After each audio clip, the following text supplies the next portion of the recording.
The most notable difference between the S23 Ultra and the S24 Ultra is the telephoto lens. Samsung changed from a 10x telephoto lens to a 5x telephoto lens. However, they claimed it's going to have better results because it has a larger sensor. Let's go over the camera performance, and by the end of this video, we'll have a better idea if Samsung was right in going with a 5x lens or if they made a huge mistake. Looking at the camera hardware, it's basically exactly the same except for the telephoto lens. The 10x on the S23 Ultra is 1/3.52 inches in size, and the 5x on the S24 Ultra is 1/2.52 inches in size. So that's 0.28 compared to 0.39 on the S24 Ultra. In addition to this, the megapixels were brought up from 10 to 50 megapixels, and that's going to help when cropping in digitally. This is partly why Samsung claims that it's going to perform as good as the 10x on the S23 Ultra. Because of these numbers, my expectation is that the S24 Ultra is going to take better photos and videos up to 10x, and then better photos and videos overall in low light situations. But let's look at some samples and see if I'm right on this. Also, just a side note, I'm going to be focusing on the 5x and 10x ranges because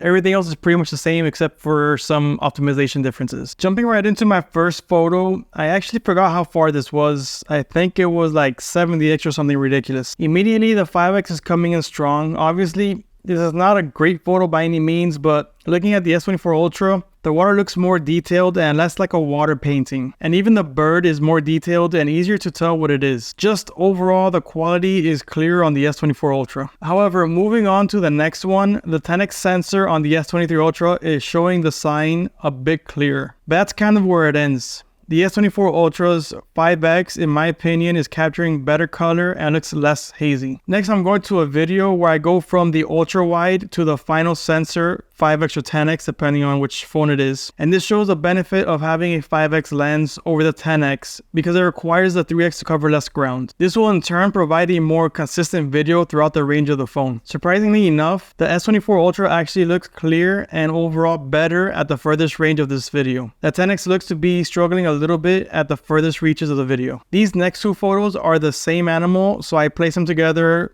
one at 5x and the other at 10x. At 5x, the S24 Ultra's picture is more detailed, but you really can't tell unless you crop in to pixel peep. The difference becomes more noticeable as you get closer to 10x before reaching 10x. Once we reach 10x, I expected the story to flip, and from the initial view of the 10x photo, it kind of looks like it, but when I pixel peep, the S24 Ultra's picture is actually a little clearer than the S23 Ultras. So from this example, it looks like Samsung might have been onto something. Now we're moving to a 50x photo, and the results surprised me once again. The S23 Ultra looks to have a little bit less noise, but that's kind of where it ends for the S23 Ultra. The waves in the S23 Ultra look flat, almost like if they weren't even there, which is kind of odd. Focusing in on the S24, the waves are more easily distinguishable, and the duck also has more color and looks more accurate even though it's very pixelated. The noise in the photo is the one thing that the S24 actually did worse on. This next set of photos is transitioning from 5x all the way to 100x. This is where I expected the S23 Ultra to show an advantage, but as we scroll through the photos, I just don't see where it's better. Overall, I feel like the 5x is handling the photos better in the way that it's looking less like an oil painting, which kind of goes with the clarity and quality of the photo. So very surprisingly, the most I could say is that it's almost a wash, which is great for the S24 Ultra considering that it's a 5x instead of a 10x. Moving on to the night photos, this is where there is a clear advantage to the larger 5x sensor on the S24 Ultra. This first one at 5x, I'm pretty certain is actually taken with the main sensor on the S23 Ultra, just because the 3x sensor, being so small, just can't handle the low light very well. And because of this, the clarity of the S24 Ultra's photo at 5x demolishes what's showing up for the S23 Ultra. It's barely even a comparison with this photo. As we move to the 10x, the difference becomes even bigger because I'm not even sure, but it looks like it's still using the main sensor on the S23 Ultra. And for the S24 Ultra, you're clearly using the 5x sensor, which with simple math, it's a 10x crop competing against a 2x crop. Moving to the 15x, you can clearly see that the S23 Ultra switches to the 10x lens. I guess it determined that it was just too much of a crop for the main sensor. As expected, the S24 Ultra's larger 5x lens is picking up way more light,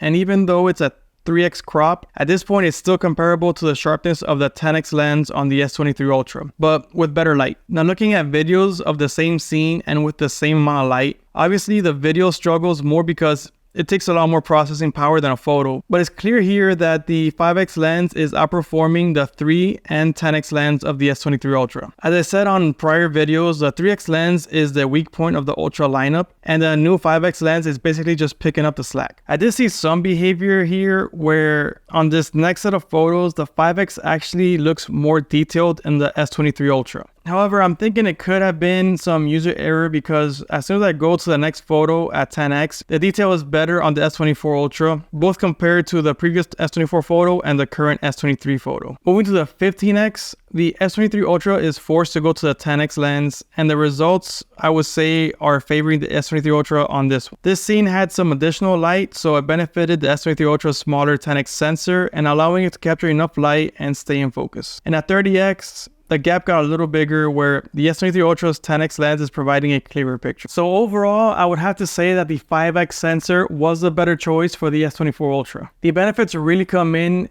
ultra low light, where the larger sensor is going to be able to capture light more easily. And also while recording video, the 5x is going to allow the phone to switch out of the 3x as quickly as possible and within a reasonable range, instead of making it go all the way to 10x before switching. The S23 Ultra did have some advantages in the longer range photos, but because it wasn't 100% consistent, I can't say that Samsung made a bad choice by going with a 5x. And honestly, I can't say that the video quality that came out of the 10x sensor on the S23 Ultra really kept up with the S24 Ultra's 5x sensor while cropped in. It just looked to me like the S24 Ultra's 5x lens captured more light and was more accurate, plus had a clearer video for the majority of the range. So even though I was an early skeptic of Samsung switching to a 5x lens, I am happy to admit that I was actually wrong on this one. I believe Samsung's decision to go to 5x was actually the right choice. Let me know your thoughts in the comments. If you've tried both, which do you prefer? If you found this video helpful, remember to like and subscribe.